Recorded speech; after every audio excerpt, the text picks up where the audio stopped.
Welcome back to Dano Does Things. This week I'm going to go over the different angles you should be using for needle felting while we make some super easy Monstera leaf earrings.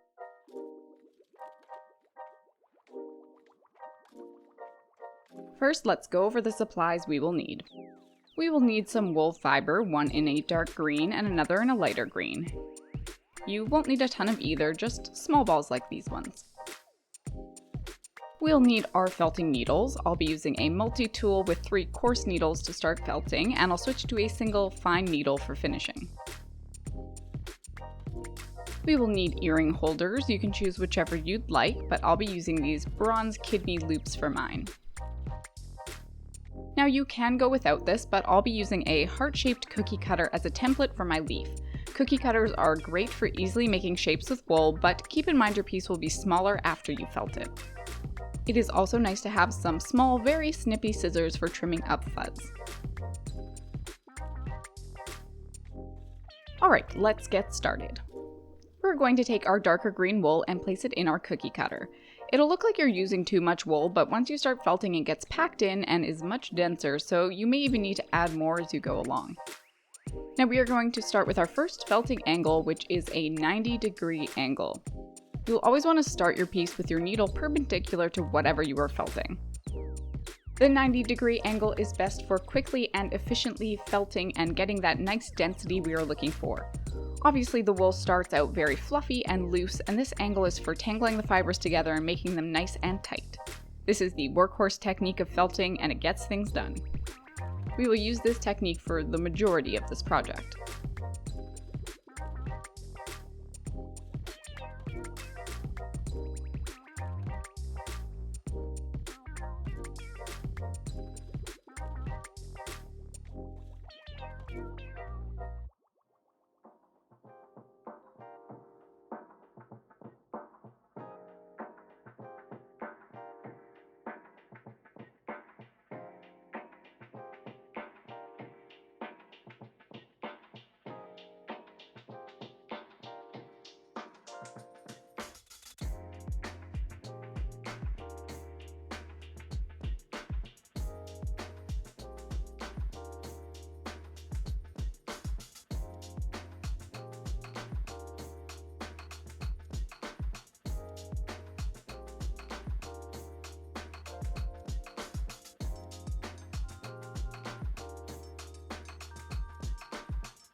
Now that we have most of our leaf felted with the lighter wool pattern on top, we will switch to the second felting angle, which is a 45-degree angle.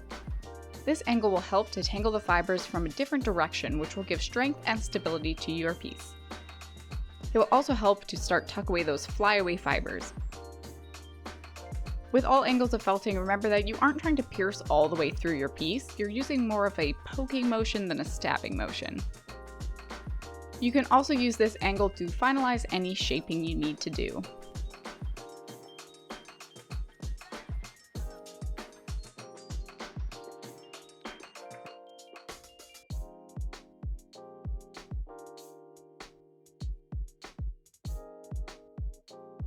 Finally, we will be switching to our last angle, which will be very shallow, somewhere around a 10 to 20 degree angle. This is used for the last bit to smooth out your project and tuck in all those pesky stray fibers.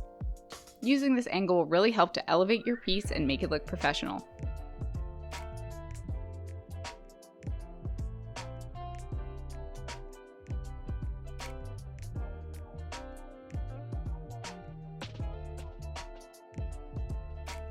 Of course, some fibers will just never lay flat, so don't be afraid to give your piece a little trim with sharp scissors.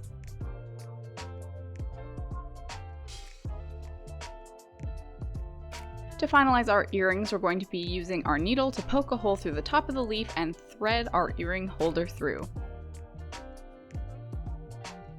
Side note, I really love using needle felting to make big, crazy earrings because they end up being exceptionally light, which makes them super wearable.